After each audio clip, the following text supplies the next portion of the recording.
अशोक कदम, वरिष्ठ पोलीस निरीक्षक, लष्कर पोलीस स्टेशन। या आठवड्यामध्ये एटीएम मध्ये आपल्या एटीएम कार्डची इन्फॉर्मेशन चोरून, त्याचा पासवर्ड चोरून नवीन एटीएम कार्ड कसं बनवलं जाते असाच एक प्रकार आमच्या हद्दीत घडलेला आहे, ते तुम्हाला दाखवतो। या ठिकाणी आपल्याला एटीएम मध्ये दिसेल की हा कार्ड इन्सर्ट करण्याचा पार्ट आहे।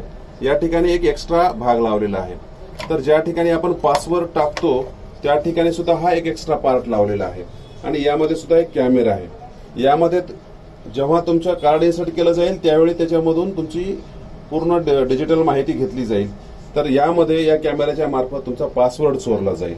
ह्या सगळ्या गोष्टी आपल्या बाबतीत होऊ नये म्हणून आपण एक चेक केला पाहिजे की हा भाग हलतो का, आणि जेव्हा तुम्हाला पासवर्ड टाकायचा असेल तर त्यावेळेस तुम्ही वर हात लावा आणि नंतर पासवर्ड टाका, जेणेकरून कॅमेरा असेल तरी तो पासवर्ड चोरला जाणार नाही व तुमचे एटीएम कार्ड सुरक्षित राहील। धन्यवाद।